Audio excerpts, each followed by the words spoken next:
Hello everyone, this is Siddiqur Rahman and welcome to the fourth lecture of the third week. By the end of this lecture, students or you guys will know about Kernel Map, which is shortly known as K-Map. This lecture or this slide represents the overall scenario of this lecture, and this lecture will start with the overview of Kernel Map, and you guys will know who is developed Kernel Map and where it is introduced or where it is discovered, and the construction of Kernel Map and the rules of simplification about Kernel Map. So let's start with the overview of Kernel Map. Kernel Map, shortly known as K-Map, offer a graphical method of reducing a digital circuit to its minimum number of gates. The map is a simple table containing ones and zeros that can express a truth table or complex Boolean expression describing the operation of a digital circuit. The map is then used to work out the minimum number of gates needed by graphical means rather than by algebra. Kernel maps can be used on small circuits having 2 or 3 inputs as an alternative to Boolean algebra, and on more complex circuits having up to 6 inputs, it can provide quicker and simpler minimization than Boolean algebra.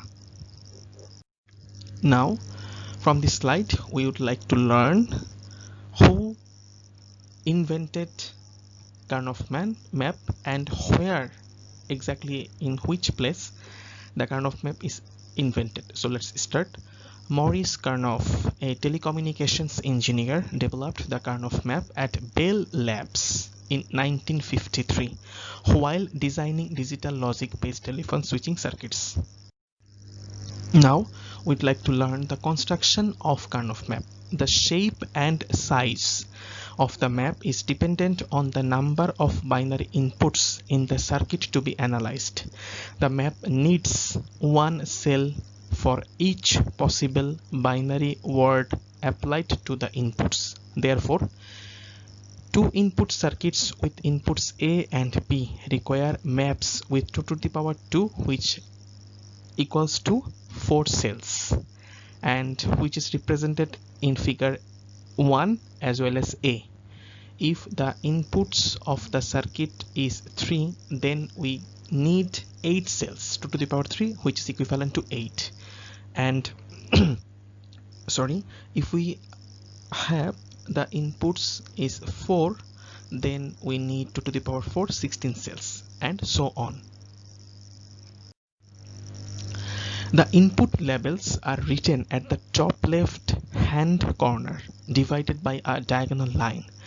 The top and left edges of the map then represent all the possible input combinations for the inputs allocated to that edge. For example, in the 3 input map, which is represented in previous slide figure number 1 as well as B, the top edge of the map represent the 4 possible combinations for the inputs A and B. So the cells labeled 00, 01, 11 and 10, because example B in figure 1 is a 3 input map. Input C on the left hand edge only has 2 possible combinations, 00 and 01. This map is therefore rectangular rather than square to cover the 8 possible combinations available from 3 inputs. One important thing you might know about Kernel Map or K-Map, which is this edge numbering does not follow the normal binary counting sequence, but uses a gray code sequence where only one bit changes from one cell to the next. This is an important feature of Kernel maps, and get the sequence wrong and the map will not work. So remember these things.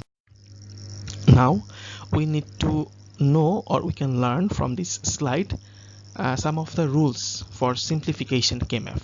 So let's start. The K-Map uses the following rules for the simplification of expressions by grouping together adjacent cells containing ones. So let's start. Rules number 1. Groups may not include any cell containing a 0. Think about it. So here in this slide we see two pictures side by side. Which one is right and which one is wrong? I hope you understand. For your visualization, two figures are attached with these rules. So let's move into the next slide or next rules. Well, the second rule is groups may be horizontal or vertical but not diagonal. So this is another one. Next, groups must contain 1, 2, 4, 8 or in general 2 to the power n cells. Remember this sentence.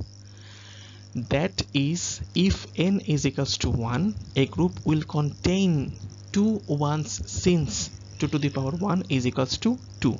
If n is equals to 2, a group will contain 4 ones since 2 to the power 2 is equals to 4. And for your visualization, the figures are attached with this rule, which one is right and which one is wrong, or in which way you can form a group inside of the K-map. Next, each group should be as large as possible. Okay, well, next one, each cell containing a 1 must be in at least one group. Think about it. Next one, groups may overlap. I repeat again, groups may overlap. And you see this figure, the groups are already overlapping, but in the below one there is no overlapping, so which is not right. Next, groups may wrap around the table. The leftmost cell in a row may be grouped with the rightmost cell, and the top cell in a column may be grouped with the bottom cell. Next, there should be as few groups as possible, as long as this does not contradict any of the previous rules. Next one, and this slide represents the summary, or you can say the summarization of the rules of simplification of K-map. So let's see what's written on the slide. Number 1, no zeros allowed. Remember, no diagonals. Remember this one also. Only power of 2 number of cells in each group. Next one, groups should be as large as possible. Number fifth one, everyone must be in at least one group. Next one, overlapping allowed, wrap around allowed, fewest number of groups possible. In the next lecture, you guys will know about the overview of don't care condition in Kernel Map. That's all for this lecture. Thank you guys for your attention. See you guys in the next lecture. Thank you.